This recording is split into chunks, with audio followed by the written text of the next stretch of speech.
Simulado 73 de legislação de trânsito para você que nos acompanha aqui no seu canal Sala de Trânsito, sempre com 3 perguntinhas por vídeo em que nós apresentamos a pergunta para você, você daí já vai maquinando para responder e logo em seguida a gente dá a resposta com os comentários sobre essa questão. De repente você está estudando para concurso público, está estudando fazer prova de trânsito ou está estudando trânsito e testando os conhecimentos, é sempre bacana, que é uma forma de aprender também. Então vamos para as questões desse vídeo. A primeira delas aqui é a questão número 241, que é a seguinte, ó.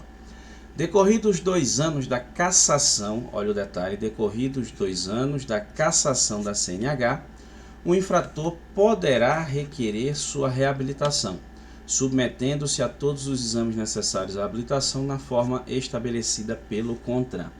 Olha, pessoal, primeiro, questão aqui dos 2 anos de cassação, reabilitação, tem base legal para isso? Sim, a base legal está aqui, ó, artigo 263, parágrafo 2º do Código de Trânsito Brasileiro. O artigo 263 fala de cassação e esse parágrafo 2º estabelece essa questão do tempo de 2 anos para reabilitação. O que seria a forma estabelecida pelo CONTRAN? Bom, a forma estabelecida pelo CONTRAN, ela consta lá na resolução número 789 de 2020 do Conselho Nacional de Trânsito, tá certo? Essa resolução 789 é a que trata dos cursos de trânsito, né? A exemplo do curso de reabilitação para a pessoa que teve sua habilitação cassada. Você vai encontrar essa base legal de maneira bem específica nos artigos 35 e 36 dessa resolução, que estabelece que o sujeito que teve a habilitação cassada, para voltar a dirigir, ele precisa fazer os exames necessários para aquela categoria, ou categoria inferior, se ele assim desejar, preservando a data da primeira habilitação. Então, a afirmativa aqui em si, ela está correta, beleza? E vamos para a questão de número 242, olha.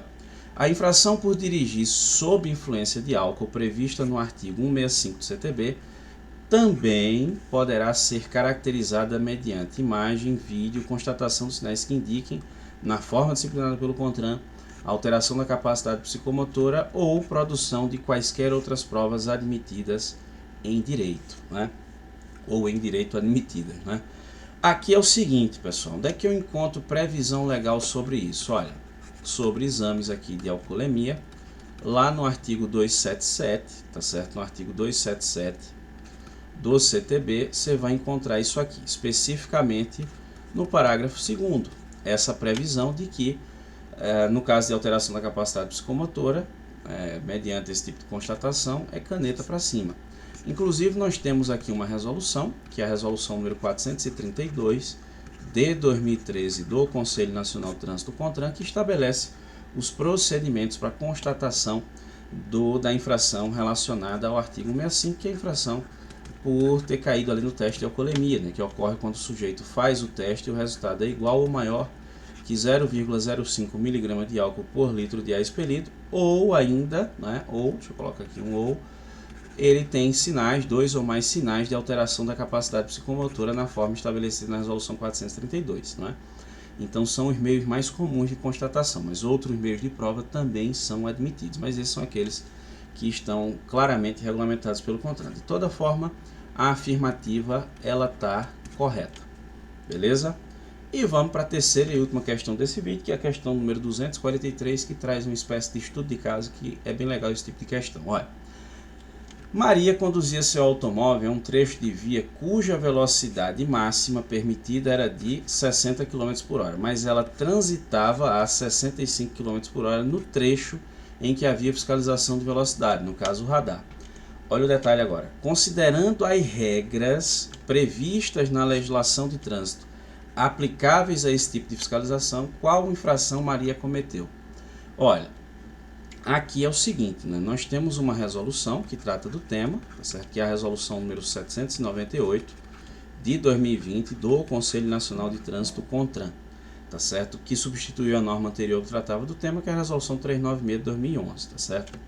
Então aqui é o seguinte, olha, lá no anexo 3 dessa resolução, nós temos uma tabelinha completa entre velocidade medida e velocidade considerada para todo efeito legal, né? Ou seja, o radar pega uma velocidade e ele vai lá e faz esse cálculo para saber se houve ou não cometimento de uma infração. É preciso que vocês saibam o seguinte, ó.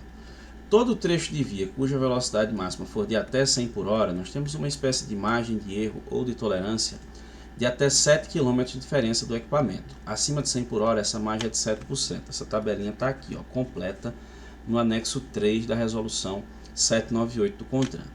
As infrações por excesso de velocidade, elas estão previstas aqui, ó, no artigo 218 do CTB. No inciso 1, nós temos a infração por exceder a máxima permitida para o local em até 20%, que é uma infração de natureza média. Beleza? No inciso 2, se exceder a máxima de 20% até 50%, isso aqui é infração de natureza grave. E no inciso 3, quando o sujeito excede a máxima em mais de 50%, aqui é infração gravíssima. Só que é uma infração gravíssima vezes 3 e ainda tem a previsão de suspensão do direito de dirigir pelo período de 2 a 8 meses. Então vamos pensar o seguinte, olha, se a máxima aqui era 60, Maria passou a 65. 65 é a velocidade medida. Menos a margem de erro ou a margem de tolerância fica o quê? 58. Está dentro do limite? Tá. Houve infração? Não. Então Maria não cometeu nenhuma infração. Por esse detalhe, considerando as regras. Você está mandando considerar as regras, eu tenho que ver o que está escrito aqui, na resolução 798. Né? Então, considerando as regras previstas na legislação do trânsito aplicáveis a esse tipo de fiscalização, qual a infração Maria cometeu? Se tivesse assim, considerando a velocidade de 65 por hora já descontada a margem de erro, olha a diferença, significaria dizer que ela passou a 72. Aí 72 menos 7 daria 65. 65 aqui seria infração média, porque ela estaria até 20% além do permitido. Olha a pegadinha na questão aí, né? Mandando você olhar as regras relacionadas a excesso de velocidade. Olha a bronca aí, se não ficar atento, você passa batido na questão, beleza? Tá aí as 3 questões desse vídeo. Se você ficou com dúvida, concorda com algo discordial, fica à vontade, vá deixando aí nos comentários que a gente vai trocando informação e aprendendo todo mundo junto, beleza? Agradeço muitíssimo a você que me acompanhou até aqui, um grande abraço e até a próxima.